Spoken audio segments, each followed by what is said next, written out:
What's up, everyone? Hi. Hey, how you doing, Toby? I'm doing great, Stephen. How are you today? Fantastic. Hey, and welcome to another episode of Gonna See My Friends, the podcast where we talk about movies, music, things in pop culture, books, streaming shows. We'll eventually get to. But for now, we're doing some movies. And this week, and thanks for joining us. And this week, we're going to be doing a comedy. I would say it's a classic. I think it kind of jump started a whole kind of style of comedy, which is Anchorman.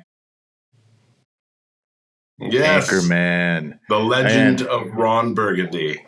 Ron Burgundy. Yeah. I wish I could do that voice. Yeah, it's a great one. It's a good one. I think for me, I had always been a fan. Well, I was a fan of Will Ferrell in Saturday Night Live. So Yes. It was kind of like, I think Old School is this kind of first jaunt into movies.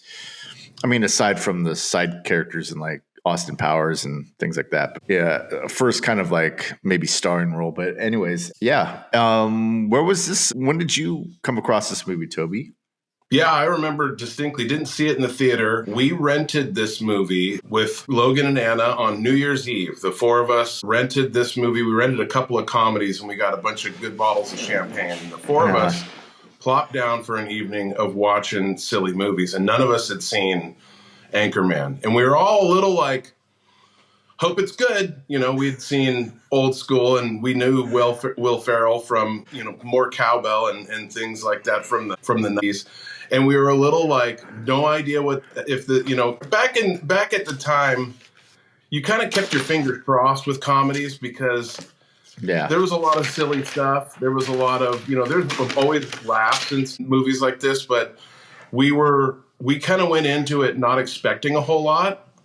And we'll get to it in a second. We all, at one point, there was a moment where all four of us looked at each other, paused the movie and said, okay, this is freaking awesome. And I'll tell you when that part was, it was a laugh out loud. We had to pause the movie to stop and catch our breath.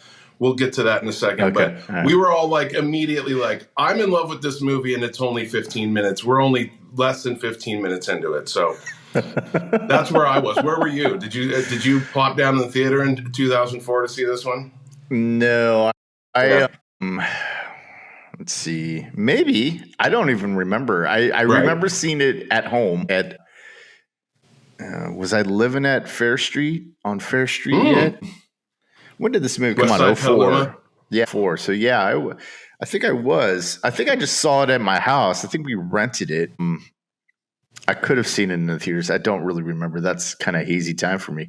But I remember it being kind of really funny and really kind of it was total Will Ferrell. It was totally like his style of humor. Now, if you were watching Saturday Night Live in the late 90s, early 2000s, like his character in every skit he did was always the big. It was either like it was either like, oh, the nice guy, and then all of a sudden he'll turn on a dime and be or he was just comes in, wearing underwear and hey guys, what's going on? The boardroom one. That's the one you're talking about, the American flag bikini boxers. Yeah. And so it was just his kind of humor, and I thoroughly enjoyed it. I thought it was the funniest thing ever.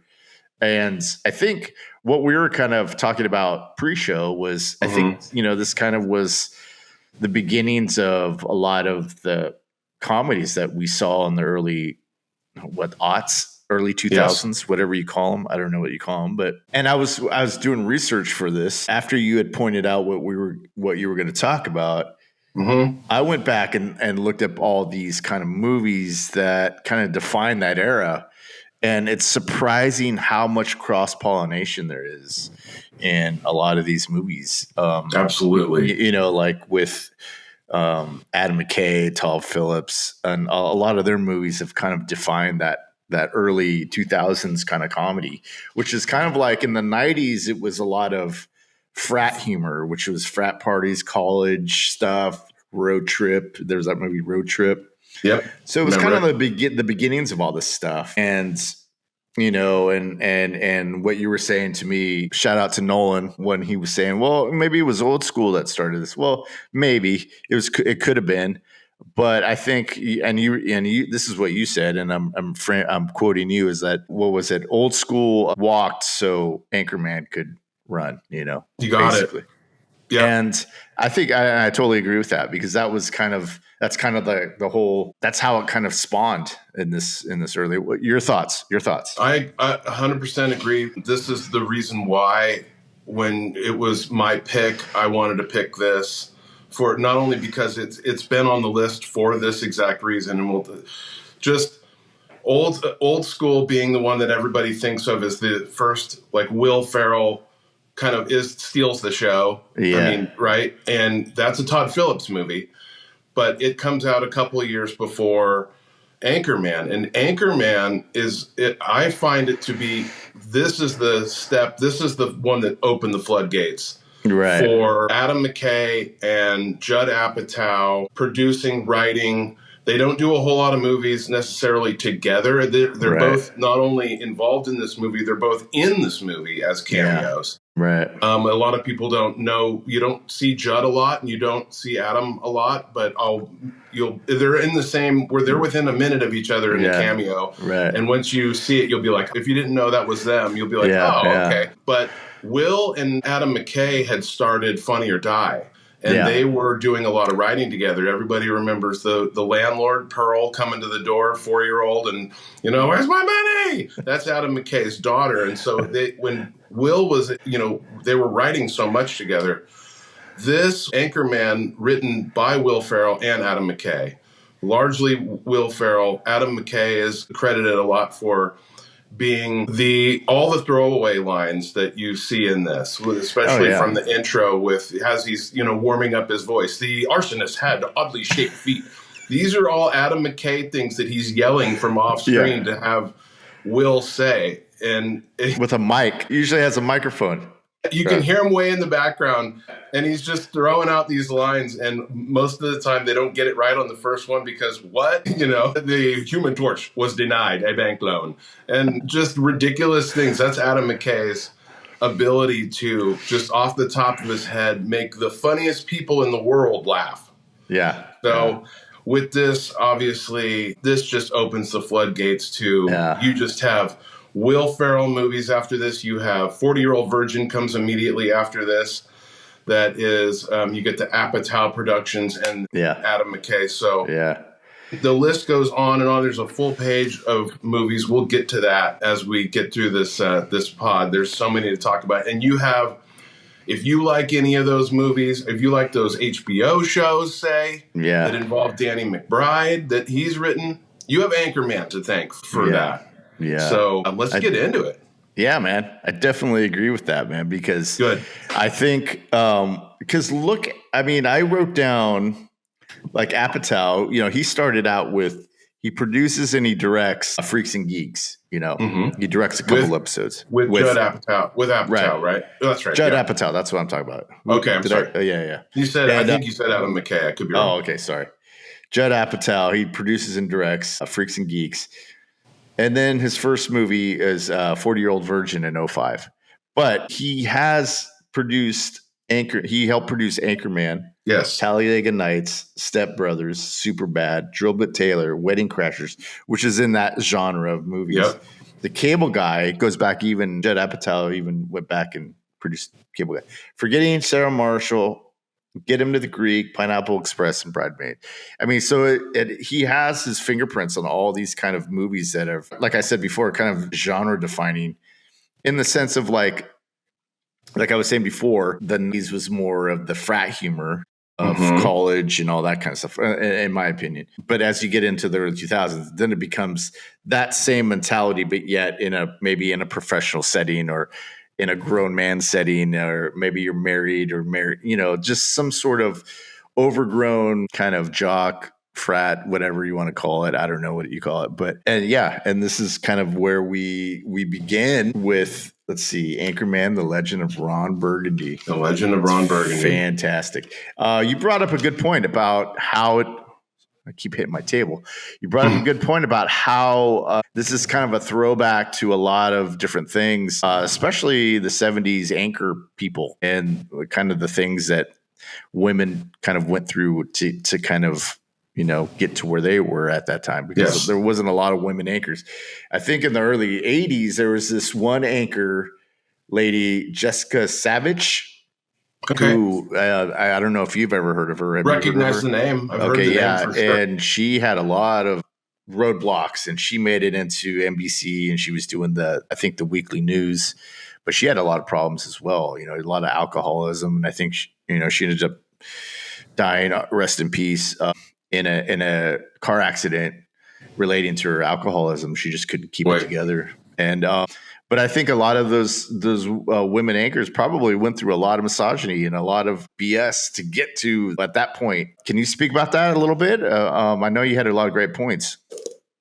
I do. Really, the theme that I think Will, in writing this movie, it's completely different than the original script. And we can talk about that at the end. It's not even the same, nowhere near the same movie. And I'm so glad they made this version, because this movie really touches on things that are very poignant today.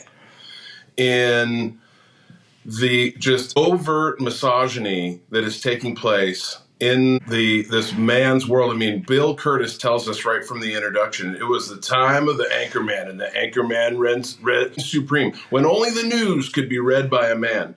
I think what Will has done here in crafting this Ron Burgundy character is the over-the-top, swanky 70s guy, and also what the office dynamic was, especially, and it's not just in the newsroom, of course. Ladies, I'm sure you can speak about this a lot better than I could, but the misogyny that's just nonstop in this movie, where these mediocre boys who have failed upwards their whole life are now these stars on television, and they're complete idiots.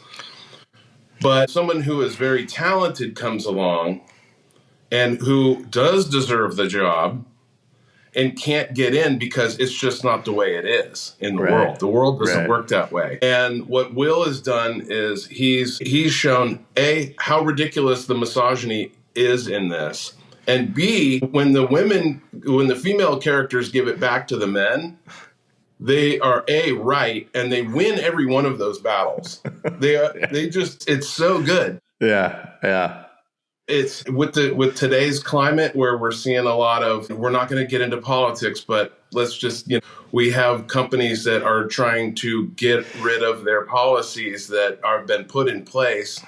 They used to call it affirmative action, or they used to call it, and now the phrase is DEI. It gets thrown around all the time, where you see we have to, the mediocre white men are in trouble because now they have to actually be quality. They have to do their job and not just get their job because their dad knows somebody or something like that. So it's really poignant right now, even more so than I think in 2004, where we can kind of look back on this and laugh. I was watching it this week, just kind of like, damn. Like, not the misogyny part, because I've heard it a million times and I've seen the show, but just like, this is happening like right now, dude. Like, well, there's a lot of parallels. Miss Corningstone, ma'am, you'll do the job that you're told. It's striking pretty close to home right now. Yeah, definitely. So, I haven't even thought about it that way. I was watching it this week, and I was just kind of taken aback by how funny it still holds up, holds up to be. But you bring up a good point, because part of that humor is so, subversive, because you don't really know that they're making fun of the whole idea of bringing in actual talent, and they get threatened, and it's kind of dealt with in this kind of comedy that shows the ridiculousness of those actions, of misogyny or whatever it was. The idea of change is also a big theme in this thing that I think gets addressed, of this resistance to it, and the idea that you put so much effort into the resistance of something like change that you don't actually get the benefits of all of that stuff. Which, wow, that's a good point. That's really well said. Seeing the forest for the trees kind of thing, yes. Seeing the bigger picture. Yes. And once you kind of allow that to happen, then, I think things flourish and things get better. And the whole idea of like diversity of being a wooden ship, of like the idea, the idea that no, this is what happens when you don't have diversity and you don't have all this other stuff. And I think it's just it's such a, when I saw it that way, it was such a bigger, like this made it that much better, along with the points that you made up, which were great. And like I said, I'd never really looked at it that way. And now that you're talking about it, like I want to actually. Maybe if you haven't seen this movie in a while, it will kind of strike close to home. You really touched on a good point, which was these guys work harder at stopping her from being an anchorman than they do at the job of being, because they don't take their job very seriously. I mean, they say they do, It's better they got to look good. That's what they're concerned about. Make sure that they look good. But then once they're on the air, you see the football, they're tossing the football back and forth, and you can see it. I mean, just the first opening scene about, they cut to, the squirrel water skiing, and in the background you can see the shadow of the football. They're just throwing the football around. I mean, these guys are morons, right? Yeah, and I met that squirrel last year at the fair at the fairgrounds last year. He was, oh, cool. Yeah, he was there, and it said, featured in the movie Anchorman. I'm like, dude, that squirrel is that old? But it's nutty. That's what's that biker say? That's funny right there. That is hilarious. Yeah, man, that's hilarious. So okay, yeah. So that's so I'm glad we talked about that. And it is. I think it's really important for what's going on in the world today. So, right. And this kind of been a love-hate relationship with the movie. I know some people have complained. I'm like, wow, you don't like Anchorman? They're like, oh, it's just so sexist. And I'm like, yeah, but that's the point is it's sexist, but look how stupid this is. Yeah. Right. The point is to shine a light on just how stupid sexism. And if you're watching this movie because you agree with the guys, then it's time to take a good long look in the mirror. I don't know how old you are. What are you 10? It's like this is you don't talk to the woman have a third of the size of the brain. It's science. The bears can smell their menstruation. The bears. Yeah, now you're putting the whole station in jeopardy. So let's talk about it. Let's talk about just really quick. Yeah. And then we get on to, we're not going to go through every single plot point like sometimes we've been known to do. Yeah. There's bigger fish to fry, and this is not really a plot-driven movie. So it's, as we said, it's written by Will Ferrell and Adam McKay, or Will McKay, if you care. It's directed by Adam McKay, and this was the first movie that he directed. He had directed something else. This was his first movie that he had directed. It's executive produced. And this also, I think, is also for Will Ferrell. Whenever a character leaves Saturday Night Live and goes into the movie world, most of those I've found that the Tommy Boys of the world and the Austin Powerses of the world and those movies that come from Black Sheep, and that when the characters go and start making movies, and the Adam Sandler to a lesser extent, not all of them because he produced a lot of his own stuff later on, but those movies oftentimes will have Lorne Michaels attached to it. Yeah. And Lorne Michaels is not involved in this, and he's not involved in the Will Ferrell movies from that point on because he had broken away from Lorne and Saturday Night Live. Yeah. This one's actually executive produced by David O. Russell and Shauna Robertson. And Shauna Robertson was one of the produced Pineapple Express, 40-Year-Old Virgin, Forgetting Sarah Marshall. Yeah. So different.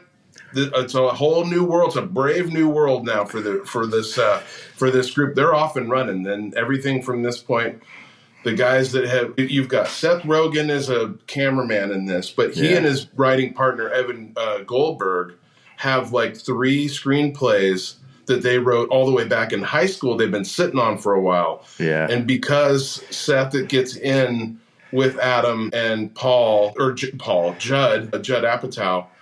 He's now in a position where he can pitch these ideas, and they're like, wow, that's amazing. What's it called? Well, we call it Superbad, and it's about me and my buddy, and it's the last day of school, or you know, go for it, make it. Everything from this point, if it's a good idea, let's go. So it stars Will Ferrell, Christina Applegate, Steve Carell, Paul Rudd, David Koechner, and the great Fred Willard. And Vince Vaughn is he's in quite a bit of this movie, and he's in the movie uncredited, which I didn't realize that he's an uncredited role in this movie. Yeah. It's a rated PG-13. It was released on July 9th, 2004. It's an hour and 34 minutes. It cost $26 million to make. It grossed $85 million in the U.S. in the theater, so it's a huge success. Yeah. Worldwide, it was almost 91 million. And it made more than its money back just in the opening weekend, 28.4. I didn't realize that it had made all its money back. That people were lining up to see this movie on opening weekend. That's amazing to me. Yeah. For a comedy, it's unheard of.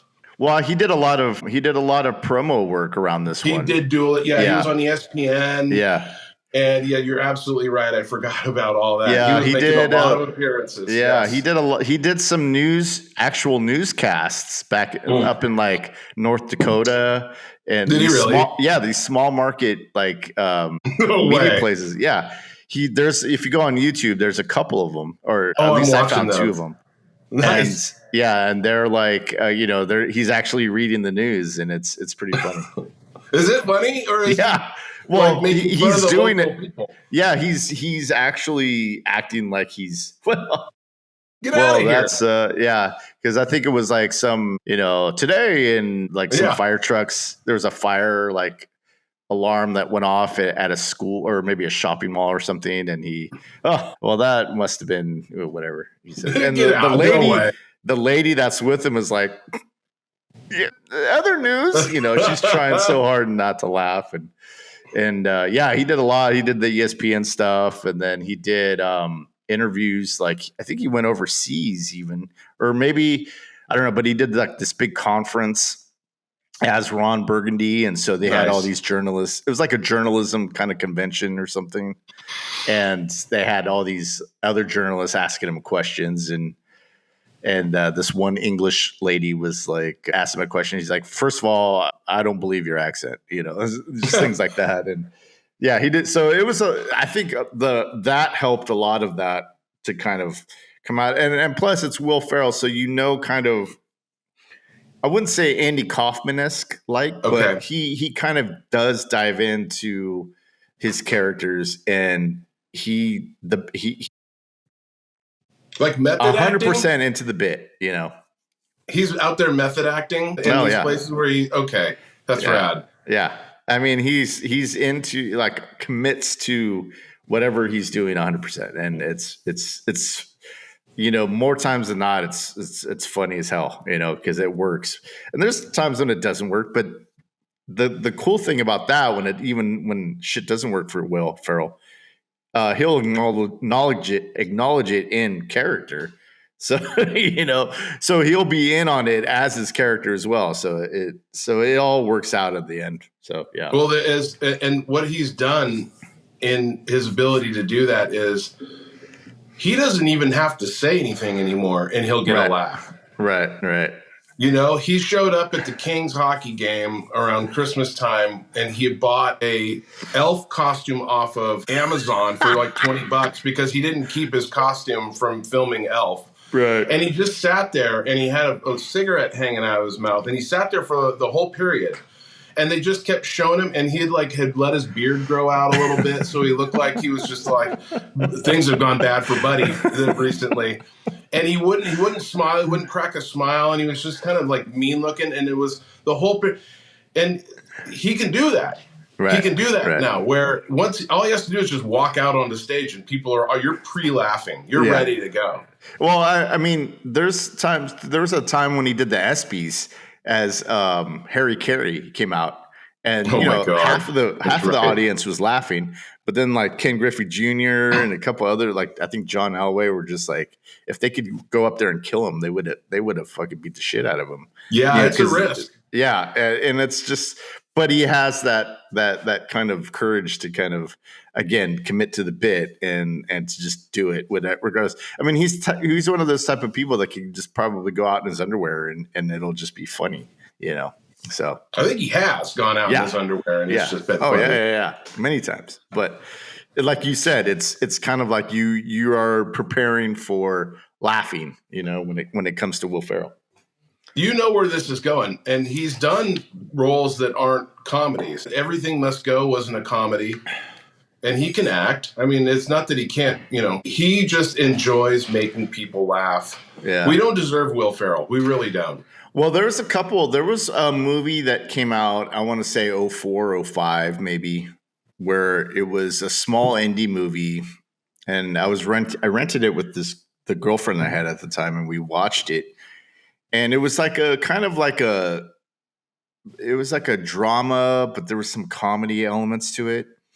And I could tell that he was I don't know how many dramas he had done before this, but I remember watching him and thinking like he's not really comfortable. You could tell he was just not really comfortable doing the dramatic parts, because he was like, it was like, instead of acting, he was doing a bit, and it was like, okay, well, I'll give you some grace on that, because acting's hard and I'm not going to be sitting up here, judging you for that. But, but he's gotten more comfortable, I think, as time has gone on, to do the more dramatic. Cause I think it was Stranger Than Fiction. I haven't seen that movie, but I hear that he's great in that movie. Oh, Stranger Than Fiction. That's right. That was an intense one. Yeah. That reminded me of when Adam Sandler did Punch Drunk Love, where you're like, it's a little it's a quirky movie and there's funny parts, but it's not the norm for Will Ferrell. Yeah, we should watch that again. That's where the writer is writing and it's happening to him. He can hear her voice in his head. Yeah. And he's like, where's it coming from? Yeah, I haven't seen it, but I want to. You haven't seen it? Oh, yeah, you should see it. Yeah. Okay. It's different. Yeah. Well, I think it's you bring up a good point too with the Adam Sandler, because I think that for me, I'm not a big Adam Sandler comedy fan. Okay. But I loved Wedding Singer and I loved Punch Drunk Love, because I love because he can act.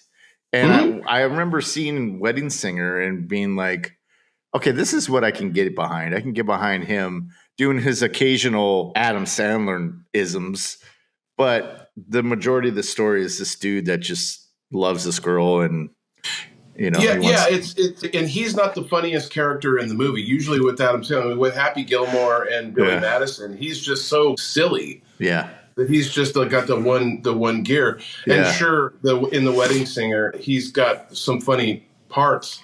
But you're right. It's not, the funny things are happening around him. He's almost like a straight man in the movie. And so I think to translate that to Will Ferrell, I think when he does dramatic parts, and I've only seen a couple maybe, I think he needs to have that around him to do that, because I have yet to see him do, because for me, early on, like I was saying, it just seemed like he was just doing a bit of being serious. The Will Ferrell, I'm being serious bit, that he's done in Saturday Night Live skits, just, that kind of thing. But I don't know. I would love to see him in more serious things. I would too. That'd be interesting. That's it. I would too. He's been, you're right. Well, anyway, we could talk about, he was in this one episode of the show. But coming from the Groundlings, you are working in 5-minute increments. And then you go to Saturday Night Live, you're working in 5-minute increments. And I think Anchorman, as a movie from the, does it have a story? Does it have an A plot and a B plot? And is there a monster to fight, or is there something to overcome? This movie, that's why we said with this one, we're not going to go through. And then this happens. And then if you haven't seen the movie, just sorry. We're not going to go. It's only 20 years old, so I think everybody has probably seen it. Well, like you said too, there's not much of plot per se. There's not. Kind of, but not really. There's not. It's more social commentary. Right. It's talking about okay, so for us, for you and I, we grew up watching, and we grew up in the 70s. Yeah. Born in the 70s, and then, as Bill Curtis says, it was the time when the local Anchorman reigned supreme. 100% true. We didn't have cable news. You could watch Walter Cronkite or 60 Minutes, something like that. But you turn the TV on, and for you and I, we both were Channel 2 watchers. And we had the great Dennis Richmond, who recently passed away. So I did want to say salute to the great Dennis Richmond. May you rest in peace. You were my Anchorman. I believed every word you said, just like Bill Curtis said. The Anchorman, he told you the truth, and you felt like you were where you were supposed to be, right? Everything's fine. Dennis Richmond's here to tell us what's going on in the neighborhood. And he had his co-anchor, Elaine Corral. And I don't remember, I'm not old enough to remember when it was just him. Oh, but yeah.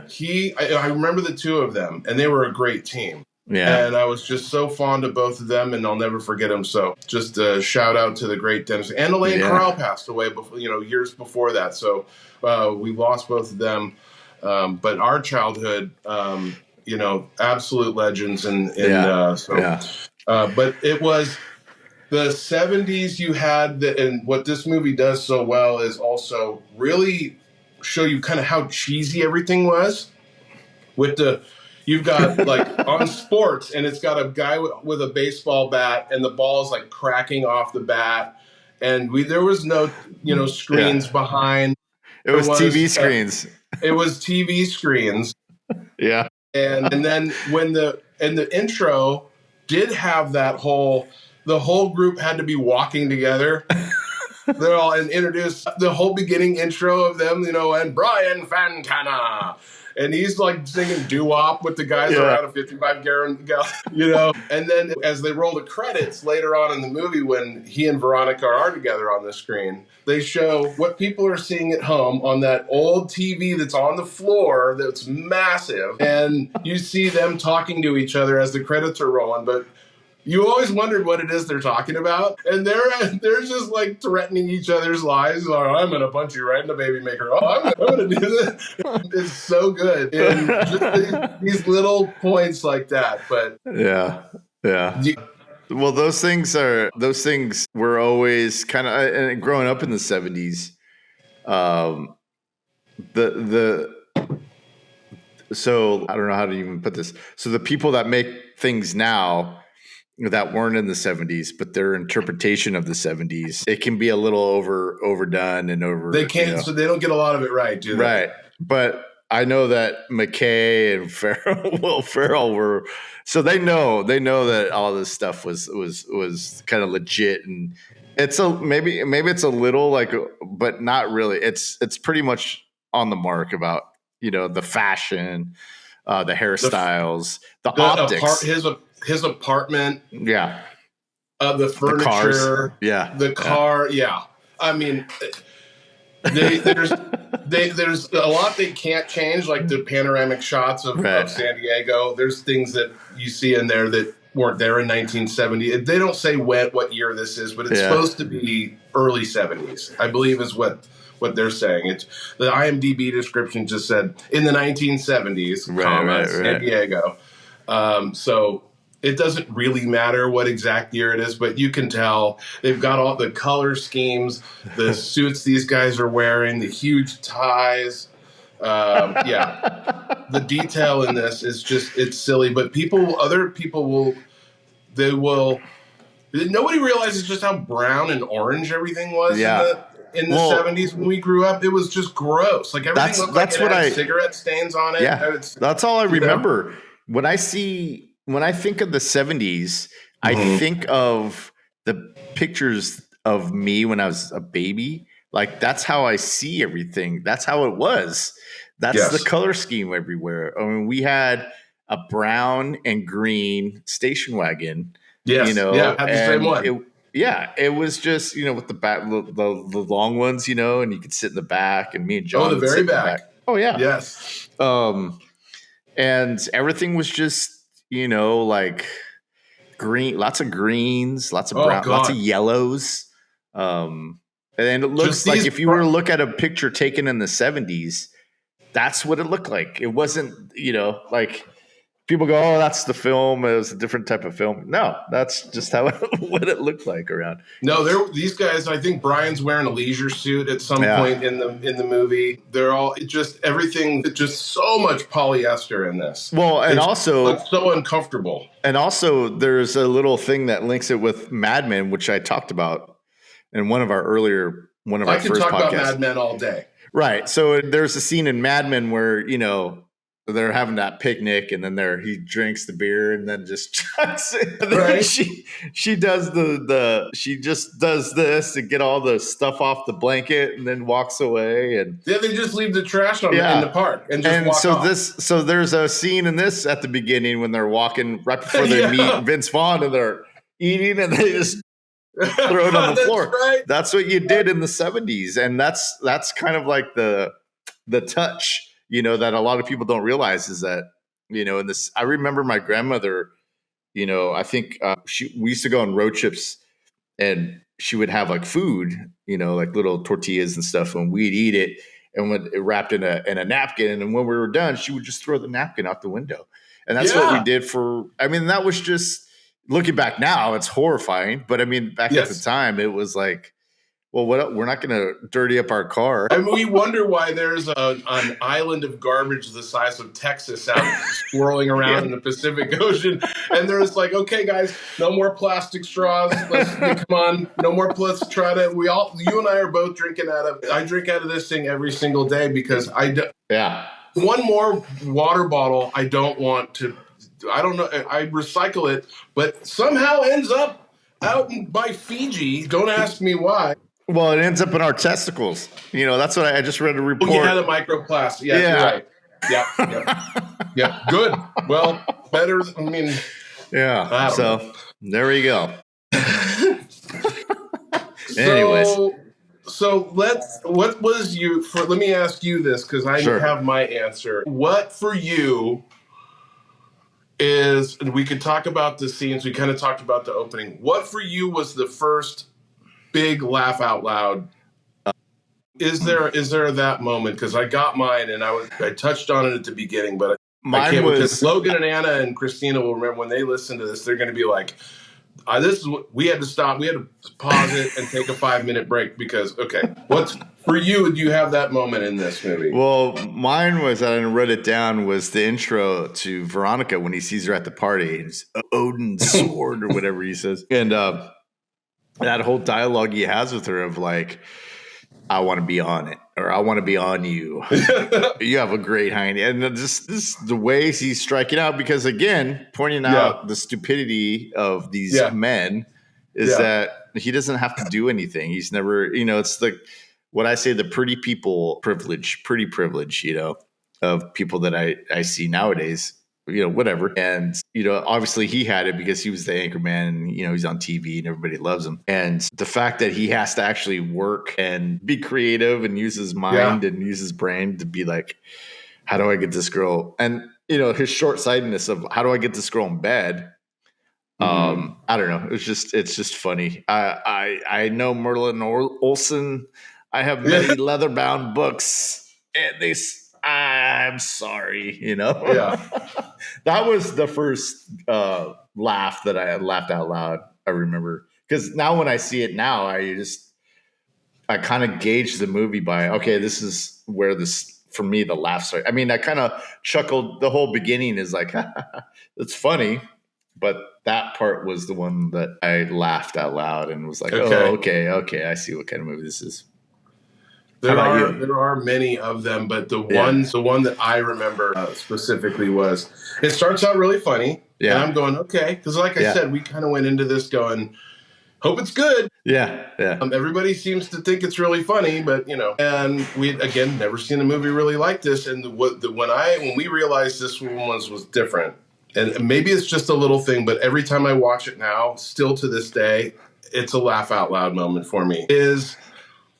it starts to kind of lull a little bit. They go through the, and then Nutty the squirrel, and they go to the party, and he's kind of talking, and you can see how, cannonball. And then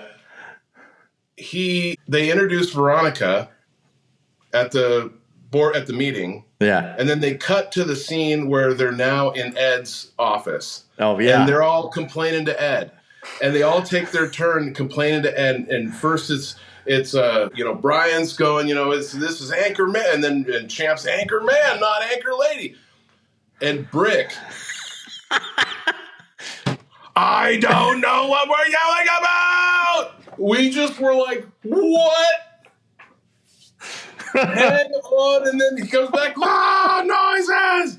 We were like, we couldn't breathe. And it was so unique that at that point we're just like, okay, this is different. And, where I used to seeing, we hadn't seen a lot of Steve Carell. Well, he was Michael Scott in the early seasons of The Office. I think The Office had already filmed their first season and was getting into... I think it was 05 was their first season. 05, 06. Was it? Was it 05? Because I think... then they hadn't started filming it. Yeah. Because they were filming... Well, he was filming 40-Year-Old Virgin at the time.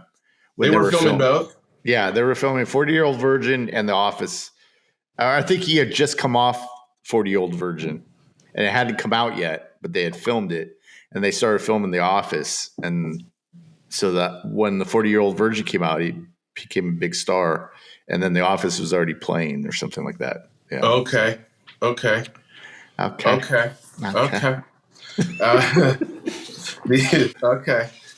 So we get in. I mean, Brick introduces himself as, and they do the kind of break the fourth wall as they enter. They've already been introduced on the TV show. Now they're going around and introducing themselves personally, and they all say something ridiculous.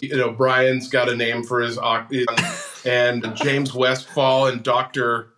Kenneth Noisewater. I mean, what the hell? Champ is going to somebody's kitchen. Whammer! But yeah, and then Brick tells us that people seem to like me because I'm polite and I'm rarely late. Okay. And then years later, the doctors will tell me that I have an IQ of 48. Just, oh my God, dude. Yeah.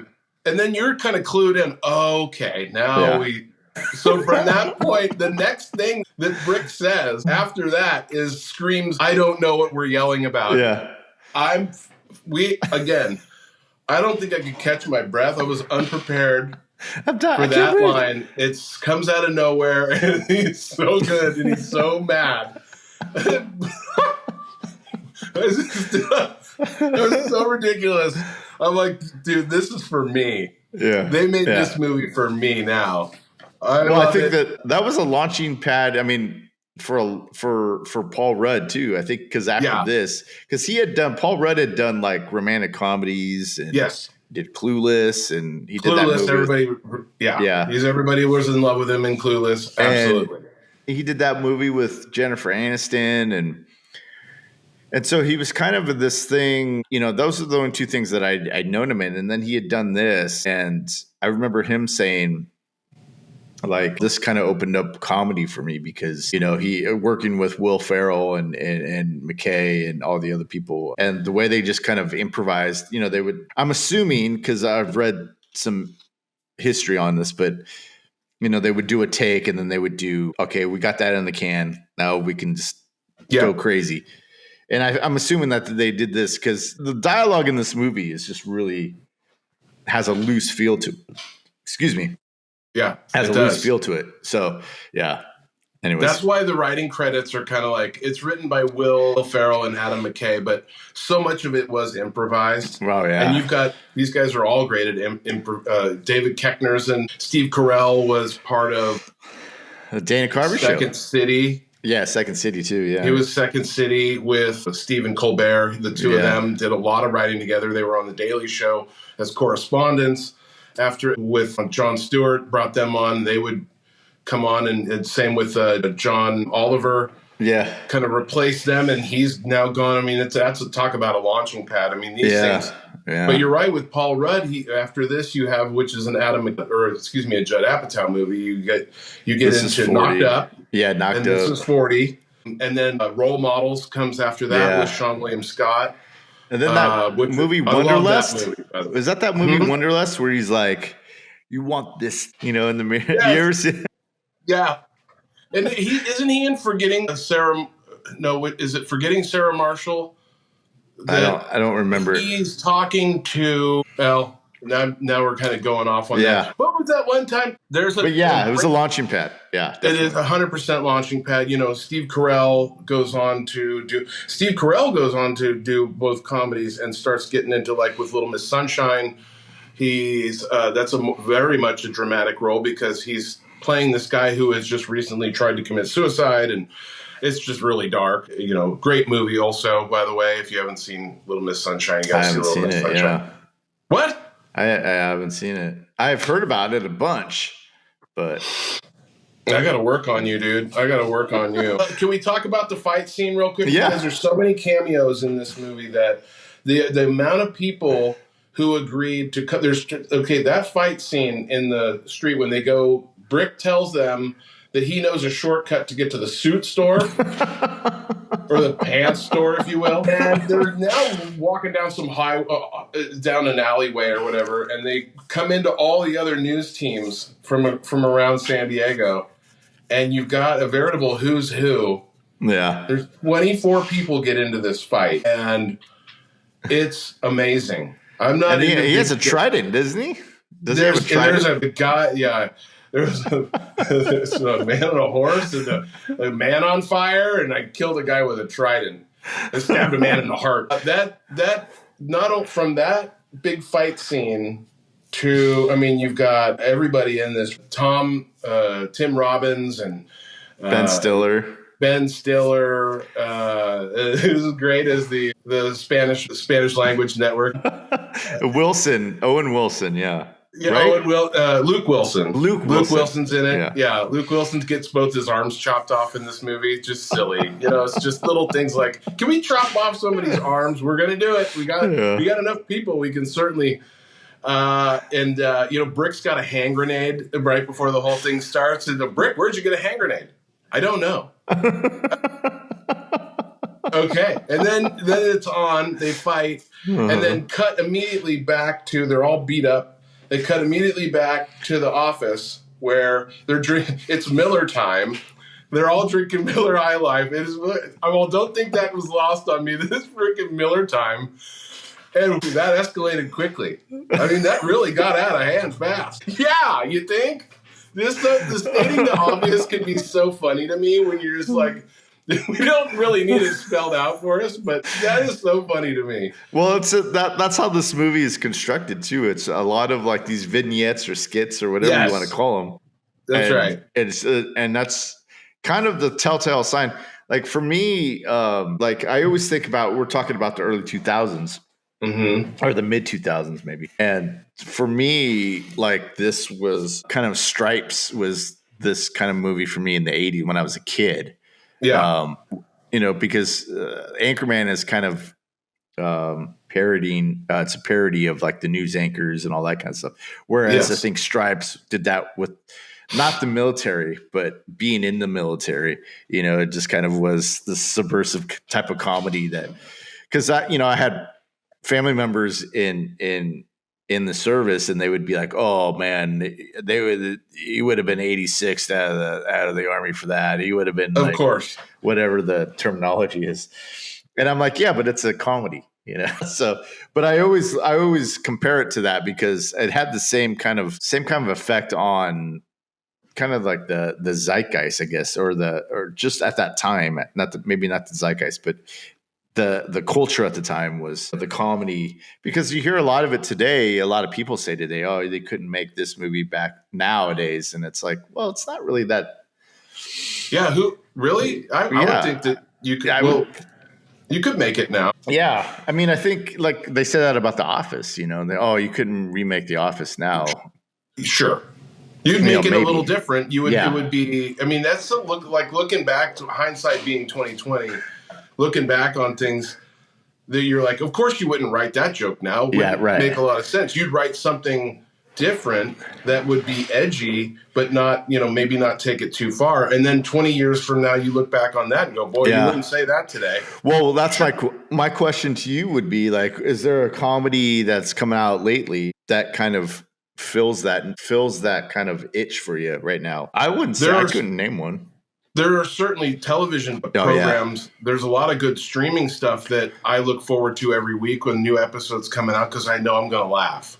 And the comedies, I feel what has changed in comedy from maybe not because of Anchorman, but because now we realize not only do you have to have more laughs, and it helps to have stars in your movie. I don't know exactly what it is, what this has that's it, but it has it that then made all these just the snowball avalanche of movies that came after this that were all, we've got a whole page of them. You listed off a bunch of them, the Pineapple Express, Role Models, just on and on. Yeah.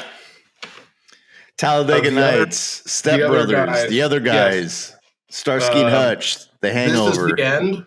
This is the End is really funny. That's a relatively newer one. That's got. I never saw that movie either. Okay. The thing with me and these types of comedies, I don't really have the problem of the subject matter, which a lot of people probably would. But my thing is this: I don't like the adolescent type of humor. I don't either. Yeah, which is for me a lot of what the Adam Sandler of comedies were. Not to put him down because a lot of people love him and good for them. Like that, I'm not trying to denigrate that, but for me comedy for me is like the Coen brothers when they did Burn After Reading or any type of like Monty Python. Yeah, so those kind of things. The Big Lebowski. Those type of things that kind of have the same kind of characteristics. It's just that the humor is a little more darker, and it's put in the context of maybe a crime or maybe like like marriage or something, and so it's kind of like that's I don't want to come across as highfalutin, but I'm pretty particular, I guess, about my comedy. But when it's broad, like Anchorman, and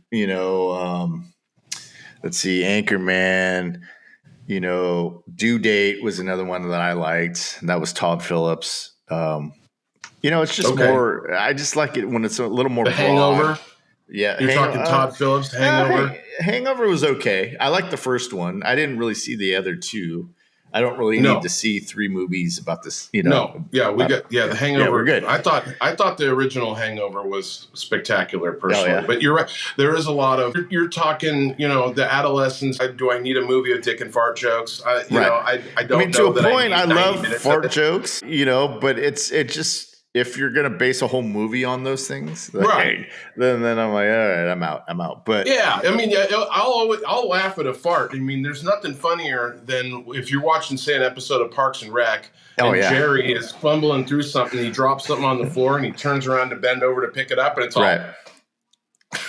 I will laugh at that out loud because that's freaking hilarious. But I don't need 90 minutes of it. Yeah. But I think with comedies that I'm finding, especially on the programs, the television shows, what I find is the comedies today, like The Righteous Gemstones, say, or what's the one on HBO that's where he's shrinking, or that's Apple TV. Mythic Quest, something like where there's a lot of funny stuff, but there's also covering an important topic, and there's sensitivity about that, and you'll come away with oh wow, they really, some people are like, it gets too preachy, and I'm like, well, how else do you want it? You're not going to watch this episode 900 times. People don't do that really a whole lot anymore. There's too much stuff out there to watch to keep going back and break down you're not going to break down the comedy episode. You're going to break down the episode of Severance because you need to watch it 5 times to understand what the hell's going on here. But with comedies, they can touch on these things and have a message that is not only funny, it's entertaining. And they covered a lot in a half hour.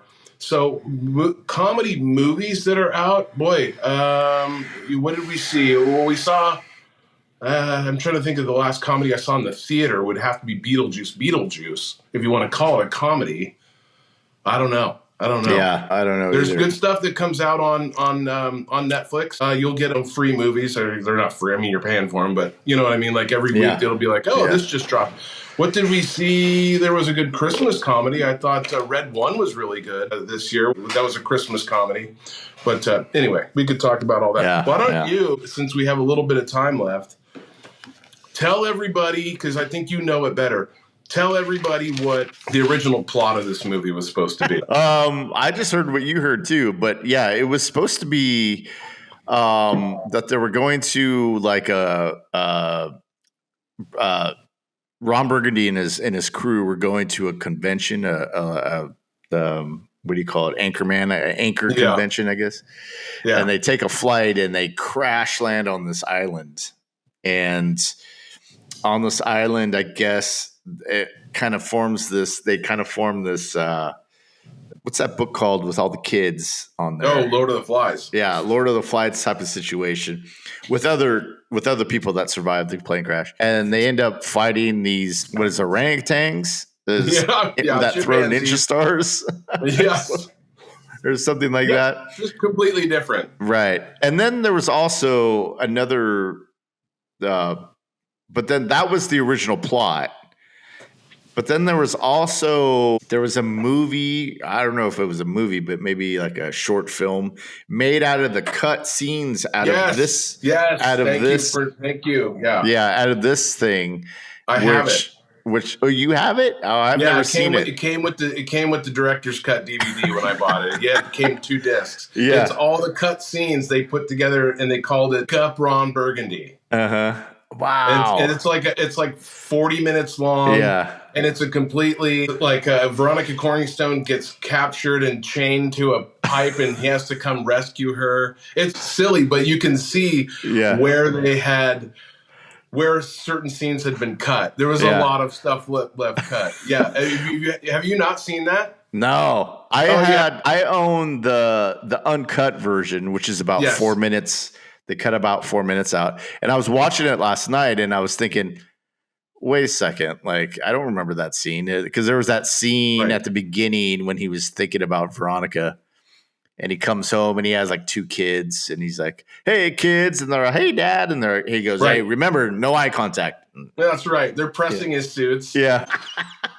That's right. That, and there's one other thing, because I've always watched it on my director's cut, the uncut version. And it has that scene where she comes home. Oh, I've been cooking you dinner in the nude. Yeah. And all this. And, and the other thing that's different from the one that, and this though, I watched the theatrical version because I just wanted to see, and I didn't remember when they come in hungover in the morning from the party the night before in the opening scene, but when they introduce Veronica who's going to be on the team, what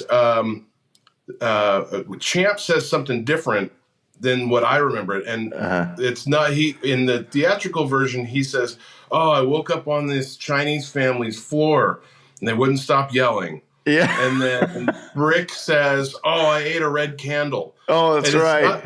It's not very funny.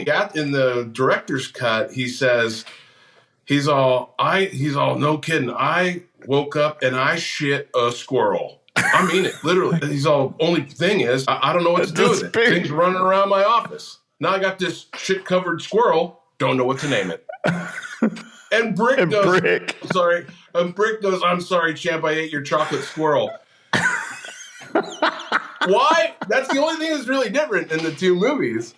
Like you said, then they cut. I don't know why why did they change it? I know. That's good point there, dude. Because I was like, this is so much. I don't remember it sounding like this, because I remember the red candle. And do you remember the red candle? So we flip flop on that one. I was like, because I had read about it, and they're like, the director's cut has 4 extra minutes. And when he's got the big erection, and he's like, there's another part where he ends up walking around the whole office. I got a situation to walk off here, people. Nothing to see. Don't act like you're not impressed. So many quotable lines in this too. There really are. Look at who was supposed to play some of these characters. Okay. Can we talk about that? Yeah, go for it. Ed Harris was supposed to play Ed Harkin, who, thank God that you had improv master Fred Willard play that part. Yeah. You had Dan Aykroyd was supposed to be Garth. That's the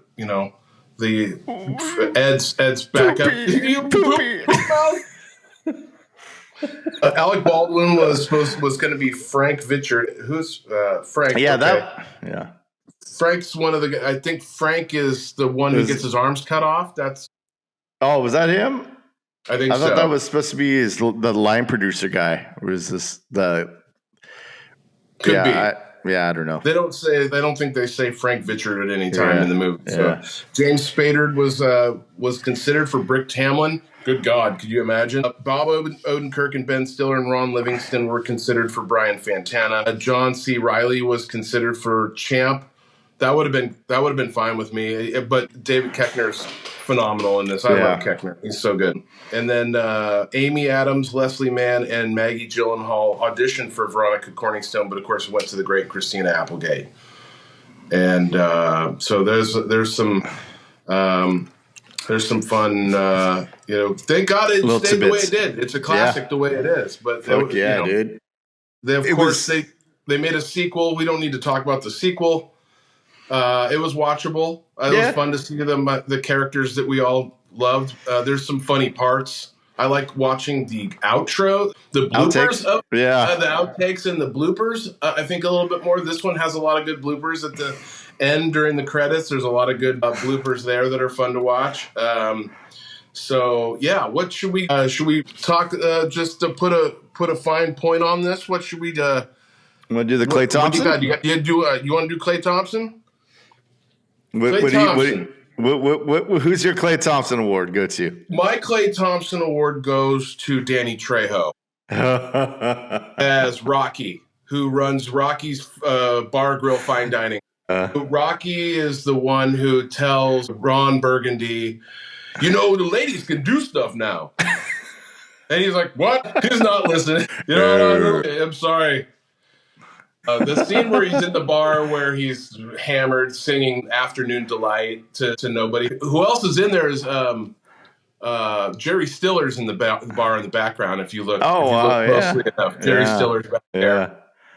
But when Ed Harkin calls the bar and knows where Ron Burgundy's going to be, where Veronica's stuck in the bear pit and they can't find the anchor, he calls Rocky's Bar Grill Fine Dining and he goes, here. He's all here. The phone's for you. He's like, hello. It's Ed Harkin. I don't know. Just the choices that I think Will Ferrell makes in this are so good. How about your game 6? I mean, this is kind of an obvious one, but I'm going to say Vince Vaughn is my game. Yeah. Every scene that he's in, his laugh is just. He does this thing too. There's one thing, I think it's at the end. I can't remember what is said, and I was going to do it this morning. I was going to do a run through some scenes, and I forgot to do that one. But something is said. I think it's at the end when all the newscasters are covering the bear, and he does his laugh, and someone says something, and he goes, and then he just keeps going. But that's every scene that he's in this movie is a laugh out loud one because Vince Vaughn is the improvised king. I think so. I think he's so good at it. He's very quick. You can tell. I want to say even at the end of his introductory scene when he's, I hate you, Ron Burgundy. Yes, and he turns around to the guys and he goes, what? You can't even say nothing? It. Not even. Yeah, nothing. No, thank God you can tell that. I want to say that was improvised because the looks on the guys' faces are like.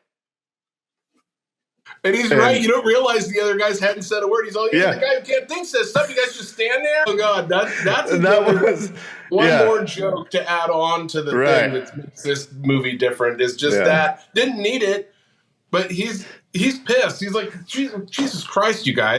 Well, that's what Bradley Cooper was saying on the set of Wedding Crashers. he was saying, he goes, man, to watch Vince Vaughn work was incredible because he would, every take he would try these new things. And he goes, a lot of it didn't work, but the courage to even try those things, you know, and you can see it in a lot of, I think, a lot of what he does now, even in dramatic stuff. It's like you see that I see it, or at least I do. I see that process taking place, you know, and it's pretty cool because it keeps you on your toes as a watcher. I can't imagine how it's like, you know, acting opposite of him too. So that's my award. It goes to Vince Vaughn. Huge award, Wes Mantooth. Yeah. Dorothy Mantooth is a saint. Just everything he does. And shout out to my friend Claire, who I know her favorite comedic actor is Vince Vaughn, and she just loves that he's so obnoxious and so quick and everything. He can just keep it going. And it's impossible to do an impression of Vince Vaughn because nobody's brain works that fast, and for him to just keep going. You know, the whole scene where he's in Wedding Crashers, where he's talking to Owen Wilson about, are they built for speed or comfort, huh? You little motorboat, you old sailor, you. It's just that whole thing, like, must have just come off the top of his head. Well, look at his work in the script. There's no way. Right. Well, look at his work in Swingers, dude. I mean, that sets that precedent in that movie of like, you know, anything the stories that he's telling and the monologues that he has to Mike, which is played by what's the guy's name? Does all the Star Wars stuff. He did Swingers. Old man brain here, sorry. But anyways, the scenes with him. Jon Favreau. Jon Favreau, yeah. Rowe? Yeah. Favreau. Rowe? Yeah. Whatever. You mean Lucky? Lucky or Happy? What's his Happy? Happy. In the Iron Man movies. Yeah, Happy, not Lucky. But you see the kind of, you could see like the idea of the scene, right? To get this information, these points of information out. And then, but you could probably see like, all right, he has his own way of kind of delivering those things. And you see it in every performance that he's in. It's great, dude. I love watching Vince Vaughn work, dude. It's cool. He's one of a kind. Yeah. He talked about that on the Smartless podcast. They interviewed him, and they talked about how he's able to keep that pace up. And what he said is, you know, we'll just try like 20 different takes. Yeah. And I'll just, you know, he's just got one of those minds that can, you know, he could be charming in that voice, and also you don't realize that he's just cutting you to the bone at the same time, where you're not sure what's happening right now. Why? What? And he's you know, one of a kind at that. That's a great choice for Klay Thompson. Sweet. I will just say this also, because we talked about this in Point Break. I would be remiss if I didn't mention that Point Break, I named a cat. I had a cat named Utah. After this movie came out, we had a cat that lived in a Fair Street, and we had the cat for a couple weeks. And again, Christina and I couldn't think of a name, and our good buddy Nolan, who's just, we were talking about quoting Anchorman all the time, and the scene where Ron comes in, we came home, we came into the house, and he came running around, and I think Nolan or I just went, yoo-hoo! Baxter, and he was named from that point on. He was a good boy. He lived to be 19. That boy. We lost Baxter a couple years ago, but again, named the cat after a comedic movie, and he's not the last. Believe I've got another one too, and we'll talk about. Well, you don't care for The Hangover, so then my big orange cat, who's 16, his name is Carlos. And he was named after the baby in The Hangover. He's all, I thought he looked like a Carlos. But, you know, from that whole, not at the table Carlos. Yeah.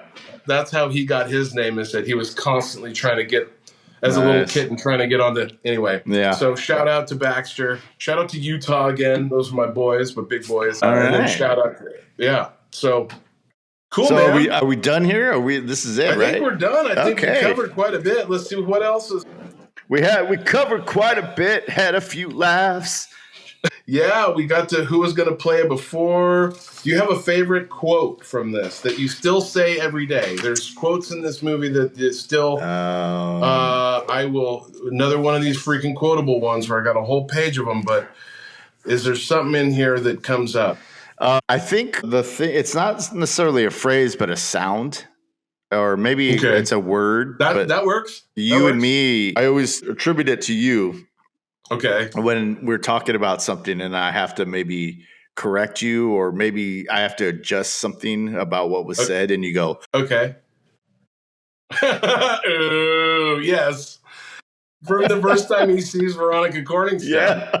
Yeah, I do that all the time too. Yeah, good. Oh, yeah, that's mine, man. So, there's so many good ones. I Love Lamps, always a good one.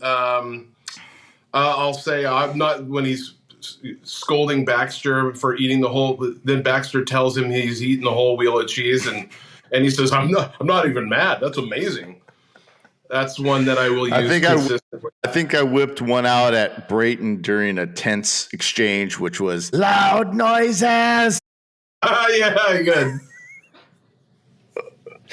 And that didn't go over too well. That's another reason why I probably got laid off. But if somebody is telling a really boring story and you're sitting around like a campsite and it gets quiet, all you have to say is, "Great story."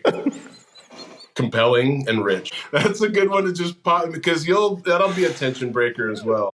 Yeah. I think the one that you'll see on memes today a lot is 60% of the time it works every time. Yeah. That's a freaking classic. Yeah, that's a good one. It smells like Bigfoot's dick. I say that one a lot. Oh, the cameos. Shit. Okay. Oh. So Adam McKay and Judd Apatow are both in this, and then this will be it. While he's got the Sex Panther on, he comes out to try, and everybody's starting to flee, and like the lady says, "It smells like Bigfoot's dick." The guy who stands up and says, "Smells like a turd covered in burnt hair," is Judd Apatow. Yeah. And then when they take him outside and scrub him down in the parking lot, the guy who says, "This is worse than the time the raccoon got caught in the copier," that's Adam McKay. Oh, I thought he was at the end. Okay, yeah. I know what he looks like, so yeah. So they're within during the same minute of time, they're both in the movie. So, and they're not in a lot together. I think this is the only one where they even, most of the time they don't play cameos at all. Right. Judd's been on camera a lot more than Adam McKay, but you probably wouldn't even recognize Adam McKay unless you'd seen an interview with him. He's not an actor. Yeah. But he's a big-time writer. I think Funny or Die, the website is still up, and I believe that he and Will are still the founders of that. Yeah. I mean, obviously, you'll always be the founder, but anyway, still very, very active. The last movie that Adam McKay did, he's starting to get okay. What's funny and also very poignant? Don't Look Up came out a couple years ago, and he that's his. He wrote and directed Don't Look Up. Of course, you got Oscar winners all over the place in that movie, and that was just a straight to Netflix, as far as I know. Yeah. I saw that during the pandemic. Watch that again. Yeah, I think I'm going to watch that again when we get off when we're done here, because I remember that one was Leo's so good in that. Yeah. Well, so is Timothy Chalamet. Oh yeah, Timothy Chalamet's in it as well. Yeah. So yeah. Well, hey, that was a good one, man. That was great. Love the movie. Thank you for anybody that has been listening, has been watching. Give us some comments about your favorite lines, what you liked about it, what you didn't like. If you even know what we're talking about, let us know in the comments, because we need that feedback. And I don't know. We just again, we're learning as we go. We love doing this. This is great. This is fun. And Toby, as usual, thanks for joining me. Oh, you're very welcome. And shout out to the people who reached out to me this last week, friends from high school. I got a bunch of Facebook messengers from some friends that I haven't seen in a long, long time. And they just said, "Hey, just listen to your Point Break episode. So good to hear, how you been? There you are out there doing your thing, man." So I read the messages. Thank you guys for listening. I love it. We're having a lot of fun, considering, we'll just keep once a week. I get to see my friend Steven on Saturdays as we record this pod. And then we got Friday afternoon for your drive home from work, you get to listen to what we did on Saturday morning. So yes, cool, yes, man. and love it, man. And so we'll see you again next week. And yeah, toodaloo. Cool. Thanks, guys. Thanks.